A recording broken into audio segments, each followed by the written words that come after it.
بهترین آیت این آیت کرسی هست. حیث یقول، چون الله تعالی در این آیت میگوید که الله لا اله الا هو، الله تعالی یگانه هست، غیر او دیگر معبودی بر حق نیست. لا اله نفی عبودی الوهیتی حقیقی غیر الله تعالی. لا و الا ساز و برگی امتان، نفی به اثبات مرگی امتان. یعنی بدون لا و الا نمی شود، باید هر دو صیغه را استفاده بود. لا اله نیست معبودی بر حق، این نفی است. اثبات میکنید که الا الله، الله تعالی یگانه معبودی بر حق، الهی بر حق، پروردگاری حق، این الله تعالی است. یعنی این عبارت از نفی و اثبات است. بعد گفت که الحی القیوم، این اثبات است. حی، الله تعالی زنده هست، صفت کمال است و زندگیش هم صفت کمال دارد. زندگیش مانند ایمانه است، مردن ندارد زندگی الله سبحانه و تعالی. زندگی او خواب رفتن ندارد، زندگی او حاجت ندارد. یک زنده هست که تمام صفتهای کمال دارا هست آن صفتش. الحی، الله تعالی زنده هست، نمی میرد و سابقه عدم هم نداشت. پیش از آن که الله سبحانه و تعالی مثلا نبود بعد پیدا شد، نه، زنده بودنش هم ابتدا ندارد و انتها هم ندارد. این صفت کمال است. قیوم، الله تعالی قائم به نفس خود است. الله تعالی به کسی و چیزی احتیاج ندارد. زنده بودن خودش هم از خودش وابسته است. یعنی او قائم به نفس خود است و به کسی و چیزی حاجت ندارد. ما قائم هستیم، الان بیدار هستیم، زنده هستیم، لیکن الله تعالی جان ما در دست الله تعالی است. یه لحظه میشد که در یه ثانیه جان ما رو میگیرد. یعنی ما به خود ما قائم نیستیم. این صفت کمال است. اینجا اثبات کرد. لا تأخذه سینة ولا نوم، نفی است. الله تعالی از خودش دو صفت را در این عباره، در این جزئی از آیت انکار کرد. گفت که لا تأخذه سینة، الله تعالی را غنب فرا نمیگیرد، ولا نوم، خواب فرا نمیگیرد. یعنی الله تعالی خود را از خواب و از غنب پاک کرد. این صفت ها را از خود نفی کرد، انکار کرد. سینتون یعنی غنب، خواب چشم. نوم خواب قلب است. یعنی انسان نوم این برادری موت است، اما سینه این بیداری است، نزدیک به بیداری است. بنابراین طهارت هم نمیشکند در حالت غنب، مگر اگر انسان طهارتش شکند خودش میفهمد، اما در حالت خواب نمیفهمد. خلاصه الله تعالی را نه غنب فرا گیرد و نه خواب. اگر الله تعالی خواب رود این صفت نقص است در حق الله تعالی، لیکن در حق انسانیت اگر انسان خواب نکند این صفت نقص است. یا پیرمرد 85 ساله بود، شکایت میکرد برای من که مقصد 1 سال شده است که خواب نمیرم، نه شب نه روز خوابش نمیبرد، خسته هست به درجه عالی، تمنا دارد که یک لحظه خوابش برد، لیکن خوابش نمیبرد. مقصد این صفت نقص است در انسانیت. چون که الله تعالی که وجعلنا نومکم سباتا، ما خواب شما را برای بدنهای شما راحت دادیم، همچون راحت انعام کردیم. اما الله تعالی اگر خواب رود زمین و زمان ویران می شود. دیگه کی مستحکم نگاه می دارد زمین را؟ کی دعا را اجابت میکند؟ در نصف شب به سرتای مصیبت می آید، کی را دعا میکند اگر الله تعالی خواب کند؟ الله تعالی پاک است از خواب کردن و پاک است از غنب. له ما فی السماوات و ما فی الارض، اثبات است. از آن الله است آن چیزهایی که در آسمان ها هست و در زمین ها هست. آن چیزی که در آسمان ها هست و در زمین ها هست غیر الله تعالی کسی نمیدونه عددی آنها را و صفت آنها را و مقدار آنها را. همه این از آن الله هست. اثبات ملک آسمان و زمین به الله هست. ببینید وقتی که خود را وصف کرد، وصف اثبات و وصف نفی را در یک جا استفاده کرده. من الذی یشفع عنده الا باذنه، کی در نزد الله تعالی شفاعت میکند؟ انکار است.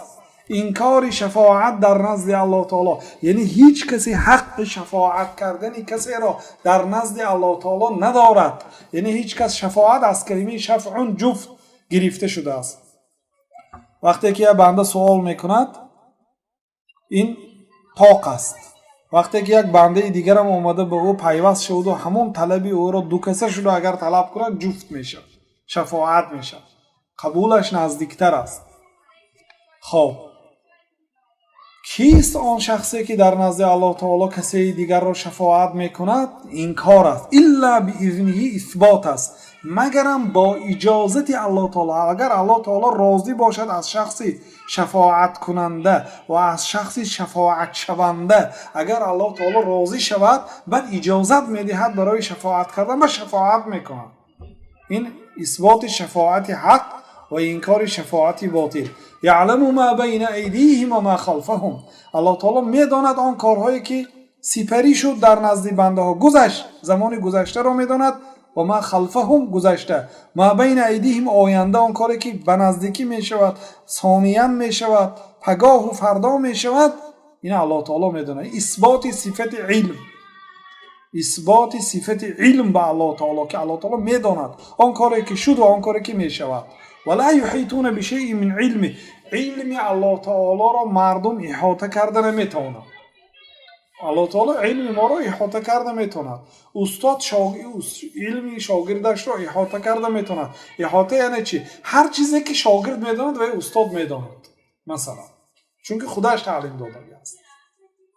علمش را احاطه کردن یعنی هر چیزی که شاگرد میداند این احاطه کردن ممکن، فلان چیز را میداند، فلان چیز را میداند، لیکن علم الله تعالی را هیچ کسی احاطه کرده نمیتواند، بلکه یک جزئی از علم الله تعالی را. ولا یحیطون بشیء من علم، یک چیزی از علم الله تعالی را مخلوقات احاطه کرده نمیتوانند. الا بما شاء، مگر هر چیزی که الله تعالی خواست همون ما میدانیم از علم های الله سبحانه و تعالی. اینجا نفی و اثبات است. نفی کرد که ما با علم الله تعالی را یک قسم علمی او را احاطه کرده نمیتوانیم. نفی اثبات کرد که یک قسمش را اگر الله تعالی خواهد ما میفهمیم. اثبات صفت خواهش به الله تعالی اینچنین. وسع کرسیه السماوات والارض، کرسی الله سبحانه و تعالی از آسمان ها و زمین ها وسیع است. کرسی چی است؟ ابن عباس گفتند که کرسی موضع القدمین، موضع دو قدم، موضع دو قدم در زیر تحت کرسی میشه، در زیر تحت عرش کرسی میشه. کرسی موضع قدم یعنی زینه پایه، زینه ای که در زیر عرش میشه. از همه بزرگترین مخلوق الله سبحانه و تعالی از روی حجم این عرش است که تمام مخلوقات را احاطه کرده است. بنابراین پیامبر صلی الله علیه و سلم گفتند که 7 قبض آسمان، 7 قبض زمین، هفتم آسمان هفتم، تمام 7 قبض آسمان و زمین را احاطه کرده است، تمام مخلوقات و موجودات را احاطه کرده است. در نزد کرسی مانند انگشترین در صحرا افتاد. فرقیت آسمان ها و زمین ها در پیشگاه کرسی، و کرسی هم به زمین و آسمان ها پیوست شود، همش یک جای در نزد عرش مانند انگشترین در یک صحرا افتاد. یعنی هیچ چیزی نیست. عرش بسیار مخلوق بزرگ است. وسع کرسیه السماوات والارض، وسیعی کرسی الله سبحانه و تعالی از آسمان ها و زمین ها وسیع است. اثبات کرسی که یکی از مخلوقات الله سبحانه و تعالی است و این چنین وصف الله سبحانه و تعالی در دوامش که ولا یؤوده حفظهما، با وجود اینکه کرسی و آسمان ها و زمین ها مخلوقات عظیم هستند، برداشت اینها به الله تعالی وزنینی نمی کند.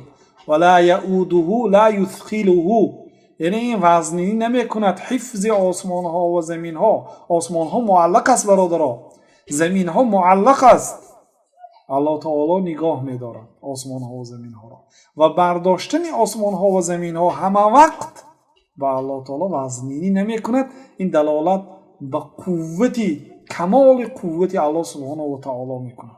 و هو العلی العظیم، و الله تعالی علی هست، ذاتی که ذاتاً قهراً و قدراً عالی هست، همه جهت که علوی مطلق از آن الله تعالی. الله تعالی فقط از روی قدرت یا از روی مرتبه بلا عالی مرتبه نیست، هم قدراً هم ذاتاً هم قهراً عالی هست، از همه عالی است، از دشمناش عالی هست. العظیم بزرگ است، هم از روی حجم که مثلا آیا لفظ حجم کلمه لفظ حجم اثباتش به الله تعالی آمدگی نیست. مقصد از این که الله سبحانه و تعالی عظیم است، هم از روی قدرن و هم از روی قهرن و هم از روی ذاتن الله تعالی بزرگ است. نه مانند عرش، مثلا عرش حجمن بزرگ است لیکن قدرن بزرگ نیست. قدرن پیغمبر صلی الله علیه و سلم بزرگ است. بزرگترین مخلوق از روی قدر و قیمت در نزد الله تعالی جناب رسول الله صلی الله علیه و سلم هستند. بزرگترین مخلوق از روی حجم عرش است. لیکن وقتی که عظیم میگوییم الله تعالی را، این عظیم مطلق است. الله تعالی همه جهت عظیم است، همه جهت بزرگ است. و در این آیات ها میبینیم که الله تعالی برای خود صفت عالیگی و صفت عظمت را اثبات کرد و بعض صفت ها را از خود انکار کرد. و همین گونه الله سبحانه و تعالی وقتی که خود را وصف میکند بین اثبات و نفی خود را وصف میکند. ولی هذا کان من قرأ هذه الآیه فی لیلة لم یزل علیه من الله حافظ. بنابراین کسی که این آیات را هر شب پیش از خواب خوانده خواب کند، همیشه از جانب الله تعالی برای او حافظی هست، حفظ و حمایت کننده است. ولا یقربه شیطان حتی یصبح، شیطان به او نزدیکی نمیکند تا وقت صبح. و قوله سبحانه و توکل علی الحی الذی لا یموت، و قول الله سبحانه و تعالی که الله تعالی که توکل کن به آن ذاتی که زنده است، لا یموت نمیمیرد، الحی زنده، الذی لا یموت اثبات صفت زندگی حی، لا یموت نفی صفت موت. الله تعالی از خودش نفی کرد که الله تعالی نمیمیرد. در همین قدر کفایتی میکنیم.